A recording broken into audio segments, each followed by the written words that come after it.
সাকিব বল ধরছে নাকি টাকি মাছ ধরছে যে পিছলায় যায়।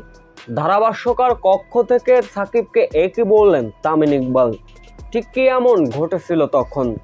চেন্নাইয়ের স্টেডিয়ামে টসে জিতে শুরুতে ফিল্ডিং করার সিদ্ধান্ত নিয়েছিলেন অধিনায়ক নাজমুল হোসেন শান্ত। 20 টেস্ট আর 42 বছর পরে কোনো অধিনায়ক এখানে টসে জিতে ফিল্ডিং করার সিদ্ধান্ত নিলেন। বাংলাদেশ অধিনায়কের এমন সাহসিকতায় অবশ্যই সমর্থন করেছিলেন রোহিত শর্মাও। বাংলাদেশের পেসাররা বল হাতে শান্তর সিদ্ধান্তকে সঠিক প্রমাণ করলেন। নতুন বলে দুর্দান্ত শুরু করে বাংলাদেশ। 10 ওভারে 34 রানে 3 টপ অর্ডার হারিয়েছিল ভারত। সেই সব কয়টি উইকেট অবশ্য নিয়েছিলেন হাসান মাহমুদ। রোহিত শর্মা, শুভমান গিল এবং বিরাট কোহলির মতো ব্যাটারকে ফিরিয়েছিলেন এই হাসান মাহমুদ। ইনিংসের 19তম ওভারের ঘটনা। বল করছিলেন তাসকিন আহমেদ। বলটি করলেন short pitch delivery, pull shot খেললেন ঋষভ পান্ত।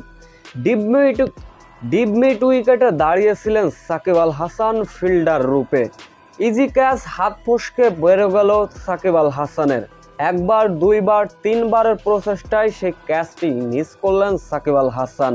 এ যেন বল ধরলেন না, ধরতে গিয়েছিলেন যেন টাকি মাছ যে বারবার পিছলাই গেল। সাকিব আল হাসানের এমন ইজি ক্যাচ মিস করা দেখে ধারাভাষ্যক থেকে সাকিব আল হাসানকে উদ্দেশ্য করে কথা বলছিলেন তামিম ইকবাল। তিনি বলেন, অভিজ্ঞ ক্রিকেটারের কাছ থেকে এমন ক্যাচ মিস সত্যি ভাবা যায় না।